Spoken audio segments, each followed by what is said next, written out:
தமிழக வெற்றி கழக தலைவர் விஜய் உங்கள் விஜய் நான் வாரேன் வாகை சூடும் வரலாறு திரும்புகிறது என்கின்ற பெயரில் பொதுமக்கள் சந்திப்பு சுற்றுப்பயணத்தை தமிழகம் முழுவதும் மேற்கொண்டு வருகிறார்.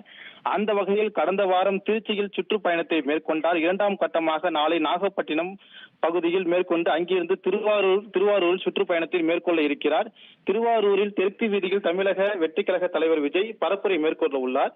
இந்த நிலையில் விஜய் பரப்புரை மேற்கொள்ளும் திருவாரூர் தெற்கு வீதியில் தமிழக வெற்றி கழகத்தின் பொதுச் செயலாளர் புஷி ஆனந்த் நேற்று ஆய்வு மேற்கொண்டார். மேலும் திருவாரூர் தெற்கு வீதியில் விஜய் பரப்புரை மேற்கொள்ள காவல்துறை சார்பில் 25 நிபந்தனைகளுடன்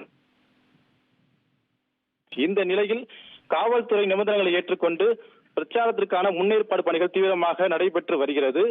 சாலைகளில் இருபுறங்களில் கொடிக்கம்பங்கள் அமைக்கும் பணியும் விளம்பர பதாகைகள் உள்ளிட்ட பணிகள் அமைக்கும் பணியில் ஈடுபட்டு வருகின்றனர். மேலும் பரப்புரை மேற்கொள்ளும் இடத்தில் அருகாமையில் உள்ள உலக பிரசித்தி பெற்ற திருவாரூர் தியாகராஜர் கோயிலுக்கு சொந்தமான கமலாலய குளம் உள்ளது. பரப்புரை மேற்கொள்ளும் பகுதியில் அருகாமையில் உள்ள கமலாலய குளத்தின் 4 கரைகளும் குளத்தின் உள்ளே விழுந்திராத வகையில் தமிழக வெற்றி கழகத்தின் சார்பில் தடுப்புகள் அமைக்கப்பட்டு வருகிறது.